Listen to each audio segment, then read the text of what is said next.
Good evening and welcome to this episode of Cocktails with a Curator.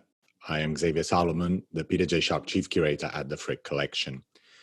We're in the West Gallery at the Frick Collection, and looking to the end of the gallery, there are two of my favorite works in the museum, the two grand allegories by Paolo Veronese.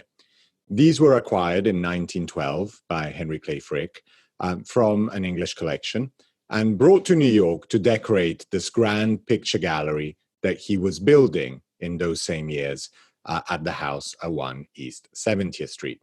You see them flanking the door to the Enamels Gallery, as it is known today.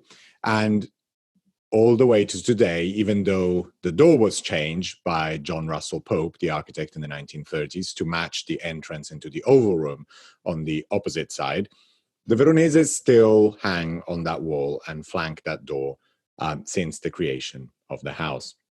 There are two paintings which were believed to be pendants, as we will see. And this week, I will talk about the one on the right. And next week, I will talk about the one on the left. Here they are. And since I am talking about Italian paintings, I will have an Italian cocktail this evening. This is a Negroni. The Negroni was invented supposedly in 1919 in Florence, in Italy. And Count Camillo Negroni went to his favorite bar and asked for a change to be made to his Americano, which is another type of cocktail. And he asked to strengthen it by substituting club soda with gin. So this is gin, Campari, and sweet vermouth, always garnished with a peel of orange. Salute.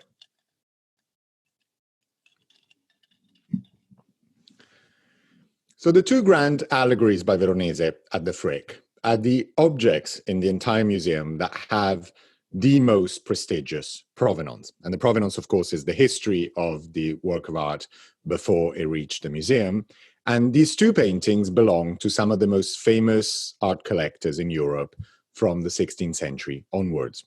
They first appear in the 17th century in the inventories of Emperor Rudolf II in Prague. And the two paintings were part of a group of Veronese works which belonged to the emperor and were displayed in the castle in Prague. In 1648, the Swedish troops sacked Prague and brought the art collection of Rudolf to Sweden, where it became part of the royal collection of the kings of Sweden. Queen Christina of Sweden, later in the 17th century, famously abdicated and converted from Protestantism to Catholicism and moved to Rome and brought with her the collection of paintings from the castle in Stockholm to Rome. And so these two paintings then traveled to the papal city and remained there. They were inherited by Cardinal Azzolino, who was the main heir of Christina of Sweden, and subsequently passed on to the Odescalchi family, an aristocratic family in Rome. Later, in the 18th century, the Odescalchi sold the collection to the Duc d'Orléans. And so the paintings, after having been in Prague, Stockholm, and Rome, moved to Paris and spent most of the 18th century in the Palais Royal in Paris. With the French Revolution, however, the Duc d'Orléans sold the collection, and there was this very famous sale at the end of the 18th century in London, where finally most of the collection was dispersed and many English aristocrats and collectors acquired works from the collection. These two paintings together were acquired by the great collector Thomas Hope, and they were displayed first in his London house and then in his house in Sussex called Deepdene, and it was from the heirs of Hope that Frick acquired the works in 1912. So we're in front of two very grand pictures. I think they're actually the largest paintings at the Frick, independent paintings. The only ones that I think are larger are the Fragonard canvases. But these, as I said, traveled across Europe and belonged to many rulers and great collectors. And the history of where they were and how they've traveled is particularly fascinating in itself. But Rudolf II and subsequently Christina of Sweden, the Odescalchis, the Duc d'Orléans, didn't own just these two Veroneses. They were part of a larger set of works by Veronese, which included two other large paintings of about the same size The Mars and Venus united by love on the left, which is now at the Metropolitan Museum in New York. And on the right, the Hercules, Aglaurus, and Mercury in the Fitzwilliam Museum in Cambridge. Even though it was long believed that these four paintings were painted on canvases the same size to go together as a group of four, painted for Rudolph II, we now know that Veronese painted them at different points in his career. The two Frick canvases in the mid-1560s, the one at the Met probably in the early 1570s, the one at the Fitzwilliam in the early 1580s. And they were probably also painted for different patrons. The origins of these four works are still somewhat shrouded in mystery, but they all reached the collection of Rudolph II, probably through slightly different roads, and were all together there in Prague in the 17th century. Three of these allegories were reunited for the first time in 2006 in an exhibition at the Frick. And here you see the two Frick paintings flanking the Metropolitan one. And this was the first exhibition I curated at the Frick when I was a Mellon Fellow there. And the Fitzwilliam picture, like the Frick pictures, cannot leave the collection for regulations to do with the will of the founder of the museum. So it's impossible to have all four in the same place, but this was a unique opportunity to see the three New York canvases together on the same wall.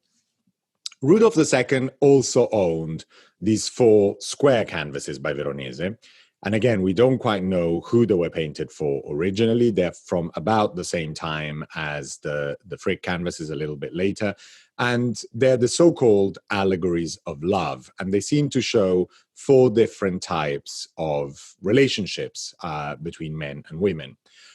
So there's some are positive, some are negative. And the traditional titles of these four works are top left, unfaithfulness, bottom left, respect, top right, scorn, and bottom right, happy union. And so they're supposed to represent different ways in which couples can behave in a love relationship. How all of these canvases, these 8 canvases, and there were actually more, reached the collection of Rudolph, we still don't know. But it is clear that all of them were painted by Veronese for patrons either in Venice or in Europe, and that subsequently all of them reached Prague. Today we focus on the canvas on the right at the Frick. And as I said, this is a grand allegorical subject.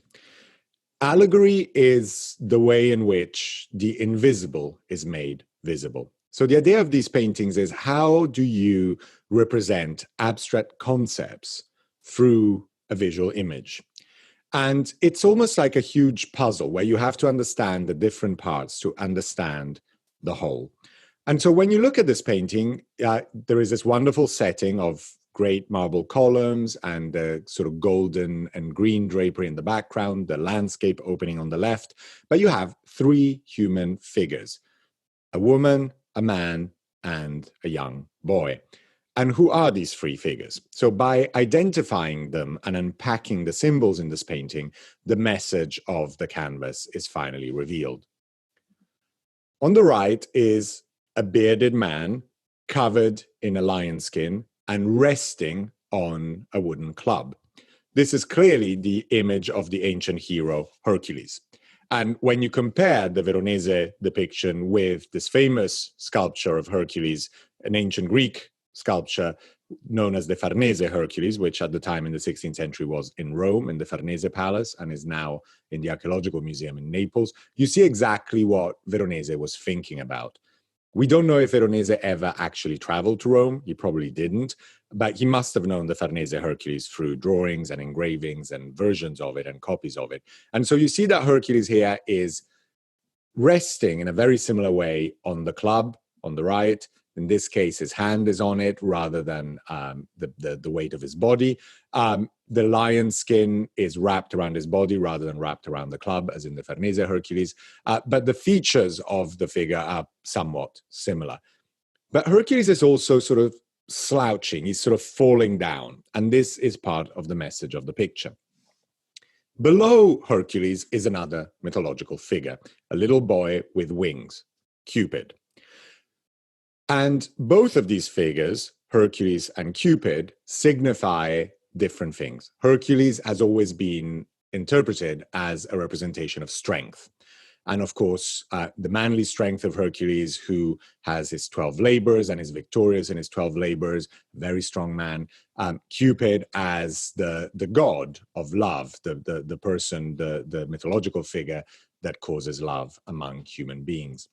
But Cupid is actually sitting on a flag, on a banner of some kind with gold letters and red fabric. And he holds in his proper left hand a scepter, that's the end of a scepter, which is resting over a royal crown.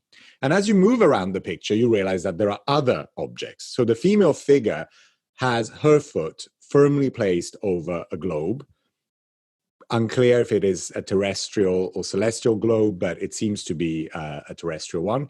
And below the terrestrial globe, there are more scepters and coins and various jewels. And on the left, this peculiarly designed crown. And that specific crown is actually the imperial crown. This is the imperial crown of Rudolf II in the Schatzkammer in Vienna. And even though it's not precisely identical, it is very similar in design. And it clearly implies that the crowns on the floor refer to both kingdoms and empires. Just above the crown, there is an inscription. An inscription is a Latin inscription which reads Omnia Vanitas, all is vanity. And this comes from the Old Testament book of Ecclesiastes, the famous sentence, vanity of vanities, saith the preacher, vanity of vanities, all is vanity. Suddenly, with this phrase, you start understanding the rest of the picture. How all is vanity, strength, love, the kingdoms of the earth, the empires of the earth, money, flags, nations, wealth, all of this is vanity. So what is at the center of the picture? And the center of the picture is this woman. And the woman is not immediately identifiable as a mythological creature. She's not a goddess. She's not a heroine of classical antiquity, but she stands proudly over everything else.